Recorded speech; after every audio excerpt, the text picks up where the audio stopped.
आज मैं बात करने जा रहा हूँ कि कोई व्यक्ति ज़मीन का रजिस्ट्री कर लेने के बाद क्या वो ज़मीन का मालिक हो जाता है, या वह व्यक्ति जिसने ज़मीन पर अवैध रूप से कब्जा कर रखा है वह व्यक्ति मालिक है।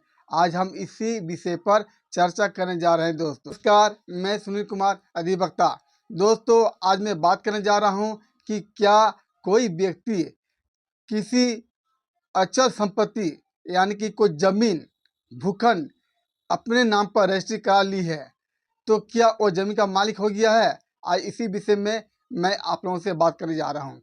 दोस्तों, आप ये जान लें, नियम यह कहता है कि जो कोई व्यक्ति कोई जमीन अपने नाम पर रजिस्ट्री कर लेता है और उसके बाद जितना जल्दी हो सके 10 दिन, 15 दिन, 1 महीना, 2 महीना, जितना जल्दी हो सके जल्द से जल्द अपने अंचल कार्यालय में जाकर उस जमीन का आप म्यूटेशन करा ले, दाखिल खारिज करा ले। और इसका मकसद होता है कि आपके नाम पर अब लगान रसीद कटेगी और सरकार के यहाँ आपका रिकॉर्ड में आपका ज़मीन का मालिक के रूप में आपका नाम वहाँ दर्ज हो गया है। दोस्तों, अभी तो ऑनलाइन का ज़माना है, पंजी 2 में भी आपका नाम चढ़ जाएगा। तो जब आपका पंजी 2 में नाम आप चढ़ा लेते हैं, आप म्यूटेशन करा लेते हैं, दाखिल खारिज हो जाती है, आपके नाम से ज़मीन की रसीद कटने शुरू हो जाती है, तो आप पूर्ण रूप से उस ज़मीन का स्वामी कहलाते हैं। क्योंकि देखिए, अभी ऑनलाइन का ज़माना है, जब सारा डॉक्यूमेंट ऑनलाइन सरकार के रिकॉर्ड में दर्ज हो गई है आपके नाम पर और कागजी डॉक्यूमेंट आपके पास है, तो आप ही मालिक है, न कि वह व्यक्ति जिसने आपकी ज़मीन पर अवैध रूप से कब्जा कर रखा है।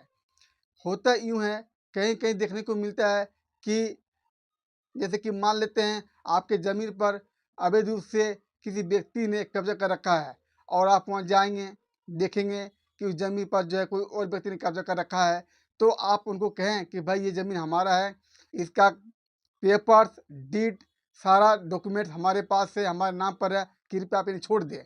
अगर छोड़ता है तो ठीक है, और नहीं छोड़ता है तो आप उनके खिलाफ थाना में शिकायत करें कि खाता संख्या इतना, प्लॉट संख्या इतना में इतना डिसमिल, एकड़ या कट्ठा जो भी है, जितना भी है, ज़मीन का सारा विवरण देकर आप उस व्यक्ति के खिलाफ में थाना में शिकायत करें। और यह शिकायत थाना के अलावा आप एसपी साहब के यहाँ भी लिखित में शिकायत करें, डीएसपी साहब को भी लिखित में दे, और आप एसडीएम साहब के यहाँ भी लिखित में शिकायत अवश्य करें। और ये डॉक्यूमेंट आप अपने पास रखें, न कि आप तुरंत वहाँ जाते हैं और जो अवैध कब्जा कर रखा है उनके साथ आप मारपीट करने लग जाते हैं। अगर आप मारपीट करते हैं तो यहाँ पर ज़मीन का मामला छिप जाएगा और एक क्रिमिनल केस खड़ी हो जाएगी आपके खिलाफ में, और थाना में मामला दर्ज हो जाएगी और कोर्ट में लंबे समय तक 2 साल, 4 साल, 5 साल, 10 साल तक आप क्रिमिनल केस लड़ते रह जाएंगे। इसमें आपका समय की बर्बादी हो जाएगी। मित्रों, ऐसे आपको नहीं करना है, आपको केवल लिखित में शिकायत कर देना है। इससे आपको ये होगा कि जब आप डॉक्यूमेंट्री आपके पास है, कागज आपके पास में है, तो आप जब भविष्य में न्यायालय में जाते हैं तो जीत आपकी पक्की है, क्योंकि आप उस ज़मीन का मालिक है।